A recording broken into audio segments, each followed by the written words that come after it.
दोस्तों, क्या आप जानते हैं कि तिब्बत के ऊपर से जहाज क्यों नहीं उड़ते? या फिर ये कि सीमेंट कैसे बनता है?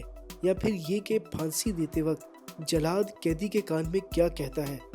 अगर आप इन सवालों के जवाब नहीं जानते तो कोई बात नहीं, इस वीडियो को पूरा देखें क्योंकि आज मैं इन जैसे तमाम सवालों के जवाब आपके सामने लेकर आ रहा हूँ। और ऐसी ही ज़बरदस्त और अमेजिंग फैक्ट्स के लिए अगर आपने अभी तक हमारा ये चैनल सब्सक्राइब नहीं किया हुआ तो चैनल को सब्सक्राइब कर लें और साथ मौजूद बेल आइकॉन को भी लाजमी दबा दें। Fact number 1। दोस्तों, आप ये तो जानते ही होंगे कि केले के फल में बीज नहीं होता, लेकिन अगर केले में बीज नहीं होता तो फिर केला उगता कैसे है? क्या कभी आपके दिमाग में ये ख्याल आया है? दोस्तों, दरअसल केले के बीज केले के पौधे के नीचे होते हैं और हर एक केले के पौधे में 3 से 5 बीज ही होते हैं जो किसान निकाल कर दूसरी जगह पर दबा देते हैं जहां पर एक नया केले का दरख्त उग जाता है। क्या आपको पहले कभी ये मालूम था? अगर नहीं तो वीडियो को लाइक कर दें और अगर हाँ तो अगले फैक्ट को देखें, आप हो सकता है उसको ना जानते हो। Fact number 2। दोस्तों, क्या आप जानते हैं कि रिसर्चर 2 प्लैनेट्स के दरमियान की दूरी को कैसे मापते हैं? जैसे कि जमीन से सूरज की दूरी, ये कैसे मापी गई थी? आपको जानकर हैरानगी होगी, लेकिन दोस्तों मॉडर्न हिस्ट्री में आज से 400 साल पहले ही इंसान ने इस दूरी को ठीक तरीके से माप लिया था। 1653 में क्रिश्चियन हिगन्स ने जमीन से सूरज तक की दूरी को माप लिया था। ये कैलकुलेट करने के लिए उन्होंने मदद ली विंस फिजिक्स की।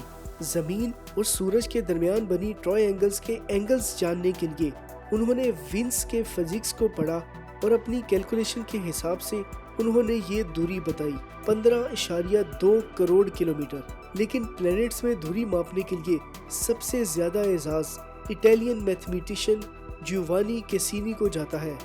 उनका पूरा नाम था जियोवानी डोमेनिको कैसिनी और ये इटली में 1625 में पैदा हुए थे। उन्होंने पैरालैक्स की मदद से मार्स और मरकरी की दूरी मापी, लेकिन जमीन से सूरज की दूरी मापने के लिए हम पैरालैक्स का इस्तेमाल नहीं कर सकते।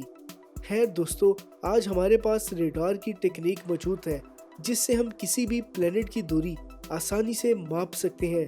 इसके लिए हम रडार का सिग्नल जमीन से इस प्लेनेट पर भेजते हैं और जब रडार सिग्नल वापस आता है तो सिग्नल जाने और आने में लगने वाले वक्त की मदद से हम इसकी दूरी मापते हैं।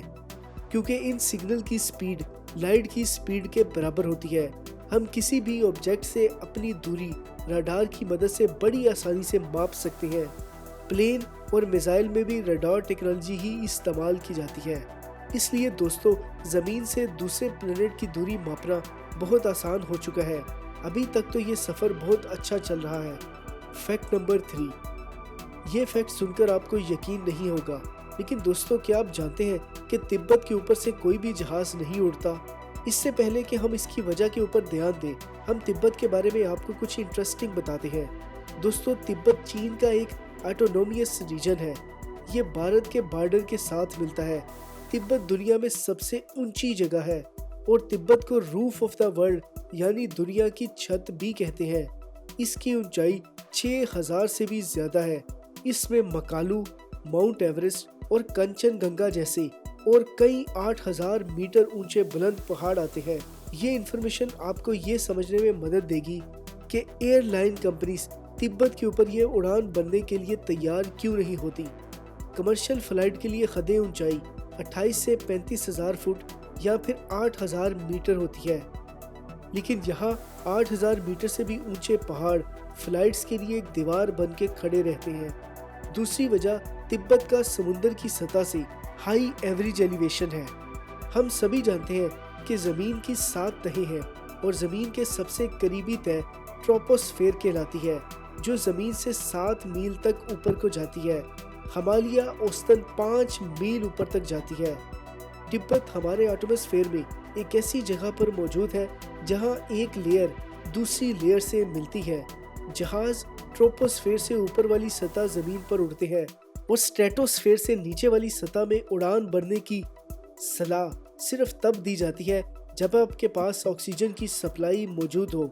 तो दोस्तों, ये थी वो वजूहात जिसकी वजह से तिब्बत के ऊपर से जहाज नहीं उड़ सकते।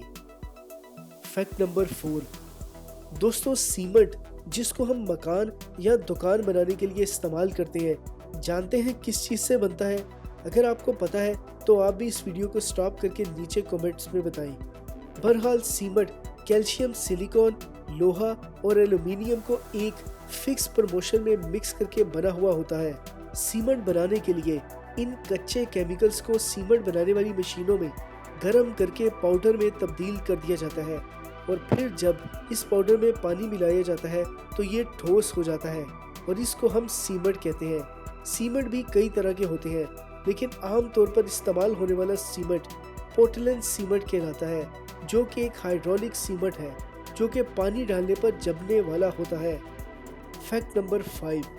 दोस्तों, हम सभी जानते हैं कि OTP का मतलब वन टाइम पासवर्ड होता है, लेकिन ये जानकर आप हैरान रह जाएंगे कि OTP अमेरिका में $60,000 के एक फ्रॉड के बाद एक सिक्योरिटी फीचर के तौर पर शुरू हुआ था। दरअसल 2000 में अमेरिका के एक वकील के बैंक अकाउंट में से किसी ने $60,000 निकाल लिए।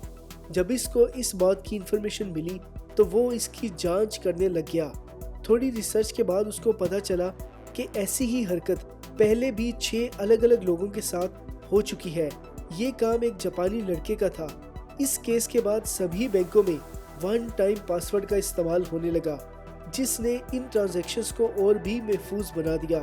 OTP की सबसे खास बात यह है कि इसमें जो कोड जनरेट होता है वो कुछ सेकंड के लिए ही इस्तेमाल करने के काबिल रहता है और फिर वो एक्सपायर हो जाता है और इसके अलावा इसको एक ही बार इस्तेमाल किया जा सकता है।